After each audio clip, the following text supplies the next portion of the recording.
Hi there, Rabbi. How are you doing today? Another bright sunny day here in the nation's capital. I have a topic for us to discuss, and it starts with me back in parochial school when I was but a wee lad. I was taught by nuns, and from first through third grade, it was explained to me that the only way to get into heaven was to be baptized and believe in Jesus, go to church every Sunday, confess my sins.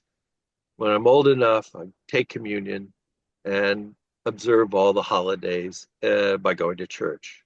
And of course, follow the Ten Commandments.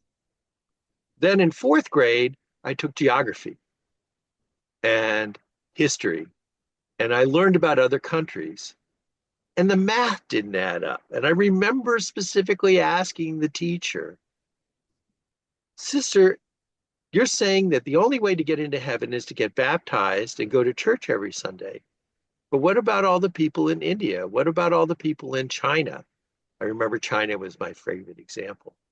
If there are no Christians there, they get born, they don't get baptized, they live their whole lives never going to church, and they die. And what happens to them? Don't they get to go to heaven? That doesn't seem very fair of God. Joe, that's fascinating because in terms of my Jewish education, it was very similar. I went to on Monday and Thursday and on Sunday morning, and we were taught the prayers and the rituals and endless and we were taught you would never go should walk into a church, and if we're walking down the street and there's a church, we should cross the street and not even Whoa, walk on the sidewalk in front of a church. And this is Boston.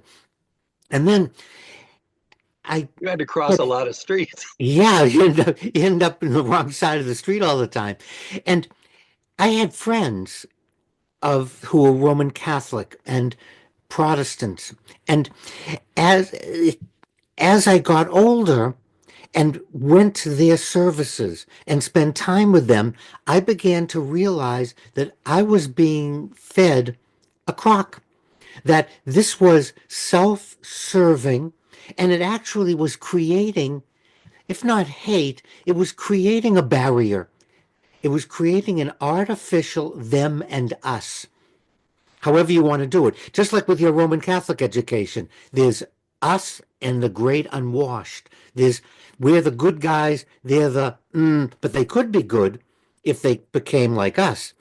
And that's very typical of all our education, of everyone here, is we're inside this bubble, and we're taught and told that this is how to attain God, this is the only way, or this is the right way, however you want to word it. And the next step is limit contact with anyone else. Because as you mentioned, as soon as I started going to confirmation of my friends, as soon as I started going to Christmas, to Mass Christmas Eve, I began to realize no, no one's right, no one's wrong. There are just lots of different ways, but that only came from having contact with other people. And then as a chaplain, as I began to have contact with Muslims, Seventh-day Adventists, Jehovah's Witnesses, and other groups that even the Protestant churches didn't want anything to do with, I began to realize, I began to be educated through my 40 years with contact with every religion, even Native American. The one I really didn't have contact with the Aboriginal, because remember, I was with American veterans, but we had Native Americans, and we had the more contact I had, the more I learned, the more I realized there are many ways. And therein, Joe, lies the key and the answer to anti Semitism and Islamophobia. And then the other thing we were taught was you have to save everybody by preaching to them and converting them. And the best thing you could do to save someone's soul is to convert them. And so missionaries became the heroes. And while without questioning the value of missionary work, because I know a lot of people go into it with good intent, but when they go to these countries and say, you're all going to hell unless you learn to pray to the God that I happen to bring along with me on the boat. I suppose there's some virtue in trying to instill a set of moral values that you think is superior to other people's, but where do we get the right to say it's superior in the first place? See, I think the idea would be on an equal playing field. There are these other ways to understand God, the one to worship. And I think both of us are saying that same thing, and that is by having experience with people of different religions, we begin to realize that there are many valid religions, and it doesn't take away from what you believe. You know, there's no war on Christians in the United States. Politicians have completely made that up to get power and control. Let's let me ask the question. How many of people watching, people listening, have gone to services of other religions? How many of us have friends who are Muslim, who are Roman Catholic, who are Episcopalian, who are Jehovah's Witnesses, who are Mormons? And I think the answer to anti everything is the more people, the more friends we have of other religions, the more we begin to realize we're all okay.